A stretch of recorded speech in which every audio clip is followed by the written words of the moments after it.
A breaking news update to a story that has made national headlines. A Tampa Bay family's worst fears confirmed. Speaking exclusively to ABC Action News, they say a body in Costa Rica is this woman you see behind us, Carla Stefaniak. She booked a birthday trip, 36 years old, a woman who had already seen Iceland, Switzerland, Cuba, and Mexico on her own. Someone who knew how to move through the world alone and always made it home. This time was supposed to be no different. But on the night of November 27th, 2018, from inside an Airbnb room in Costa Rica, Carla Stefaniak sent her family one final message. 2 words, super sketchy. After that, nothing. No good night, no charging my phone, talk tomorrow. No birthday message the following morning, just silence.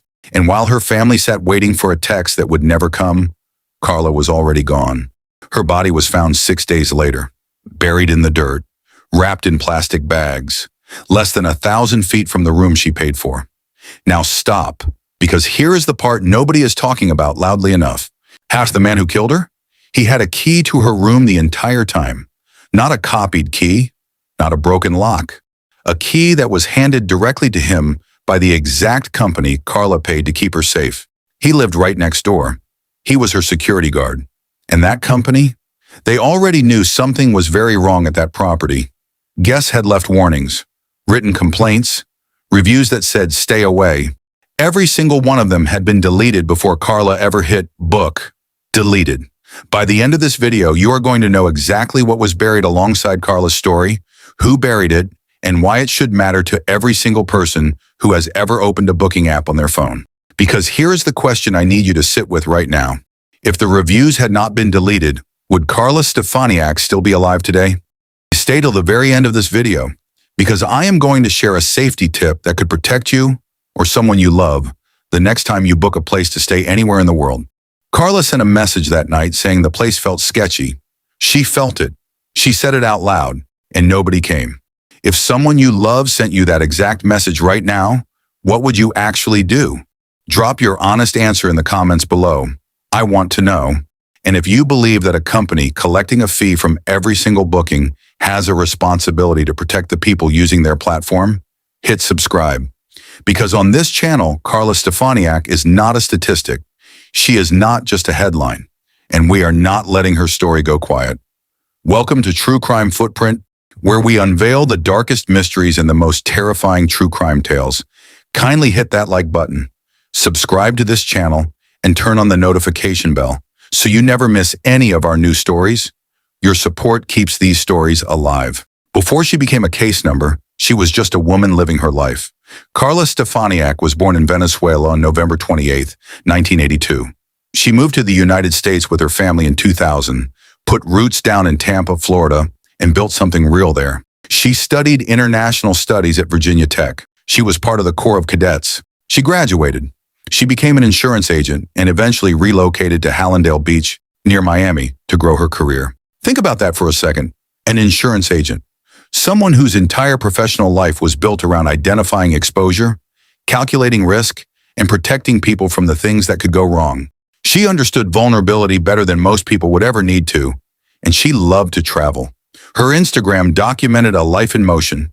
Iceland, Switzerland, Cuba, Mexico. She was not someone who traveled blindly. She was experienced. She had done this alone more times than she could count, and she always came home. So when she landed in Costa Rica on Thanksgiving Day 2018 with her sister-in-law, April Burton, it was just another trip. They explored the coastal region of Quepos. Carla posted a photo of herself by a pool and wrote, "Future resident of Costa Rica," as the caption. Scroll back to that post today. See how those words land differently now. April flew home to Florida on November 27th. Carla stayed one extra night. Her birthday was November 28th, and she wanted to wake up in Costa Rica one last morning before catching her afternoon flight back. One extra night. The kind of decision people make every day without a second thought. She dropped April at Juan Santa Maria International Airport. Aid returned the rental car, took an Uber tour through San José, and checked into the last place she would ever sleep, Villa La Mas, a secluded 7-unit resort in the San Antonio de Escazú neighborhood. Booked through Airbnb, the listing advertised 24/7 on-site security. She was assigned apartment 8, The security guard lived in apartment 7, right next door. His name was Bismarck Espinoza Martinez, and he had a master key that opened every single unit on that property. Carla had no idea. But here's where it gets really interesting. And by interesting, I mean deeply structurally wrong. Carla was educated, well-traveled, and careful. She did everything a smart traveler is supposed to do. Does that shake something in you? The idea that doing everything right still was not enough? Leave your honest thoughts in the comments below. The family of Carla Stefaniak, who lived here in Tampa for about 10 years, tells us they have not heard from her since Tuesday evening. She was supposed to get on a plane and fly into Fort Lauderdale on Wednesday, but she never did. You can catch a glimpse of Carla Stefaniak's spirited personality in these videos, filmed in Costa Rica. So it's April's day, but it's like Carla's day too. April Burton, Carla's sister-in-law, gave them to us. They took the trip together. She says she can hardly watch them. It's just really hard because, at the end of the day, I do feel, guilty because I left earlier. So, you start doing those what ifs. April flew home on Tuesday. Carla planned to leave Costa Rica on Wednesday. She stopped responding to April on Tuesday night. I told her I think my flight's delayed because I had a layover in Fort Lauderdale. And she said that sucks. And then that's all I heard from her.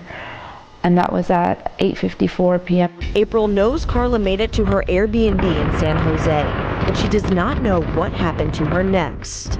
We just know she's been abducted. There's no reason for her not to have had any contact with anyone. It's been 5 days. Carla's brother is currently in Costa Rica, retracing his sister's steps. He visited that Airbnb.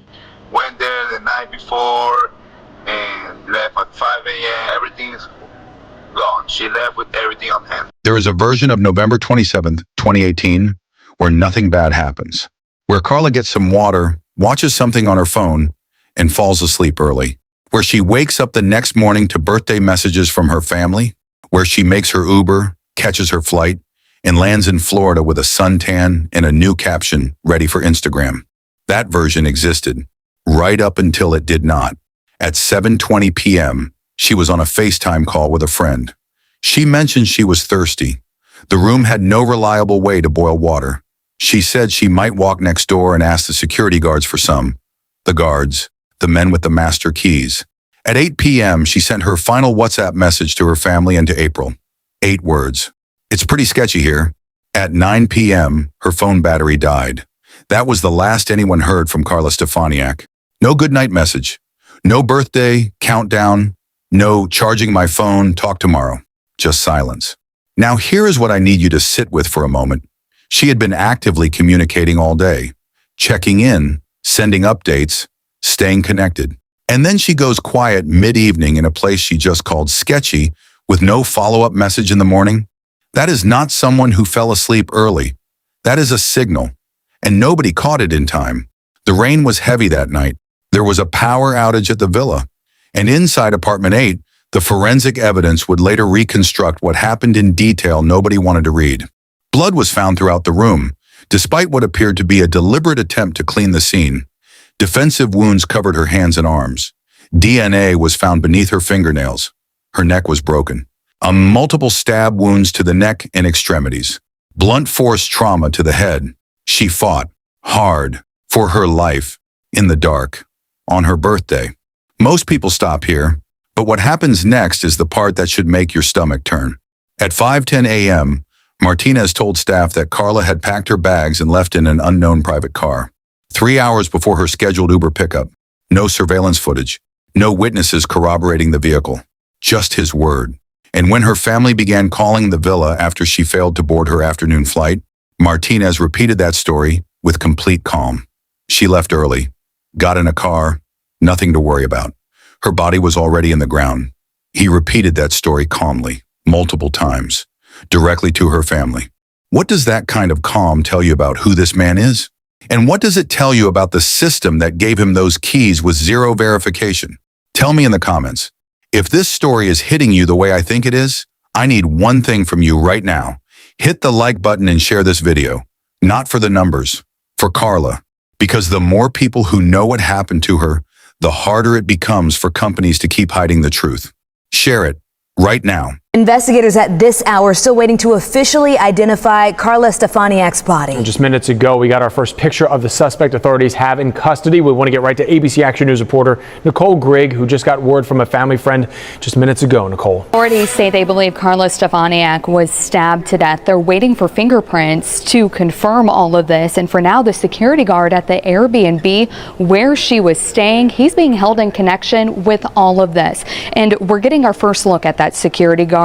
The man authorities have in custody. The photo shows him with police in Costa Rica. Also, take a look. We're getting photos of inside Carla's room as investigators collect evidence. They say this is where the crime happened. Officials say the body was found partially buried with stab wounds to the neck and arms, as well as head trauma. Authorities in Costa Rica also said that the security guard, he was actually staying in the room next to Carla, and that his statement during questioning did not match up to surveillance video. He is now being detained there in Costa Rica.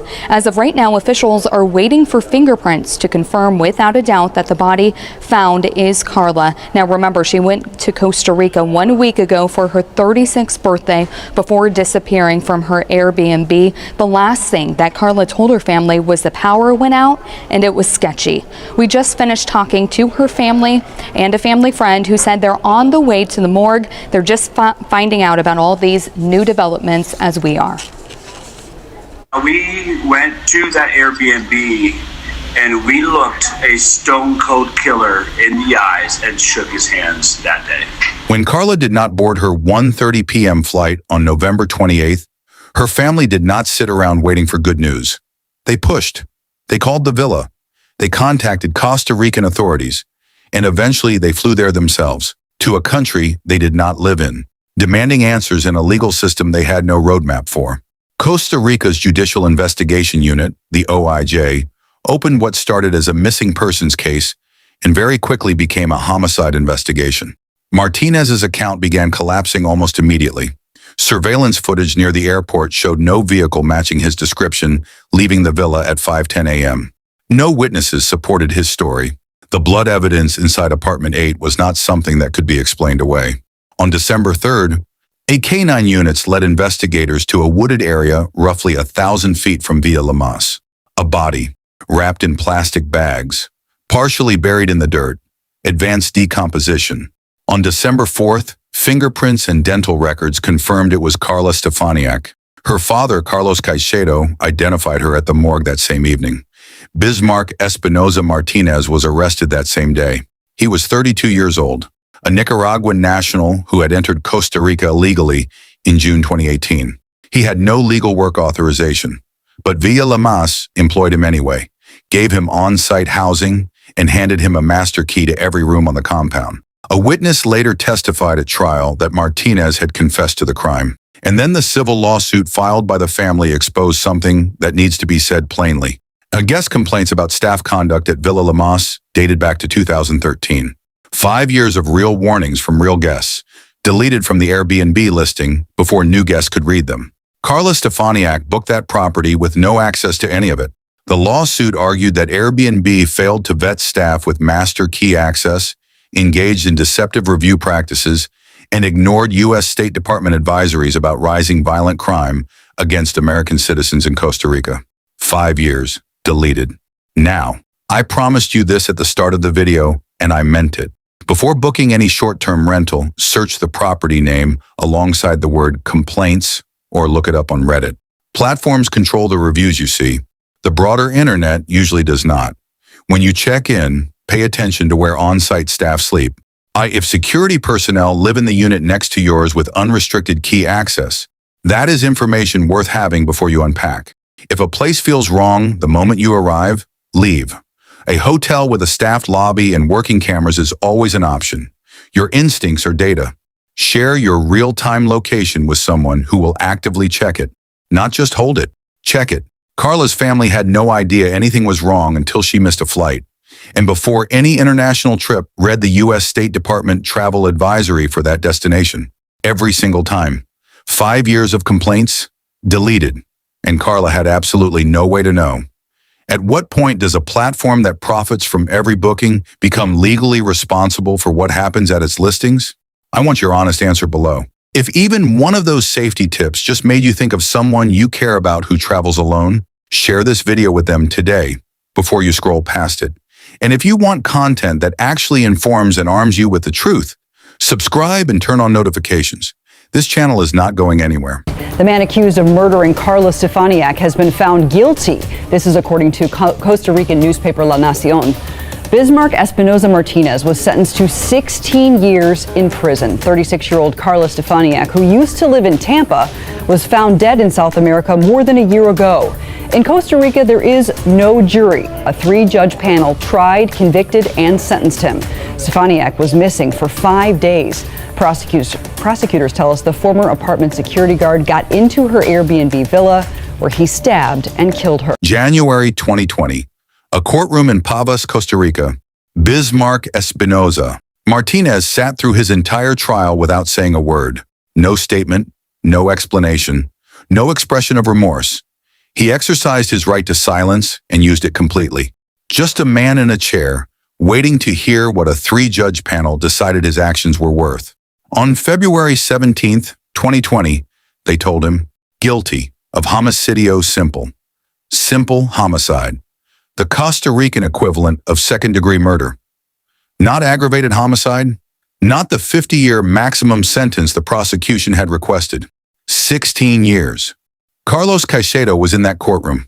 The man who had flown to a foreign country to find his daughter, who had identified her body at a morgue, who had sat through weeks of testimony about how she spent the last hours of her life, and who had watched a man remain silent through the entire proceedings. 16 years. The court also ordered Martinez and Villalama to pay approximately $53,000 in civil damages to the family. He was acquitted of robbery charges due to insufficient evidence. In the United States, a crime of this nature, sexually motivated, involving extreme premeditated access and brutal physical violence, would typically carry life without parole. The distance between what the Stefaniak family expected and what they received is not just a legal gap. It is a wound that does not close. The Finding Carla Facebook page, created to coordinate the original search, became something larger over time. A movement. A platform for solo female travelers to share experiences and demand real accountability from the companies that profit from their bookings, while holding very little of the responsibility when things go wrong. Carla was a human rights advocate. Her family has carried that forward. They are still carrying it. Was justice served? I do not think so. I think Carla Stefaniak deserved the warning that was taken from her before she ever checked in. And I think the only way any of this leads somewhere meaningful is if people keep talking about it, loudly, until someone is genuinely forced to listen. To the family of Carla Stefaniak, to Carlos, Mario, Carlos Jr., and every person who loved her, this channel sees her, not as a case number, not as a statistic, as a daughter, a traveler, a woman full of life and purpose who deserved to come home. We are deeply sorry for your loss. If this story moved you, like this video, share it, subscribe, and hit the bell notification so you never miss a story on True Crime Footprint. We tell real stories about real people because they deserve to be remembered. See you in our next true crime story.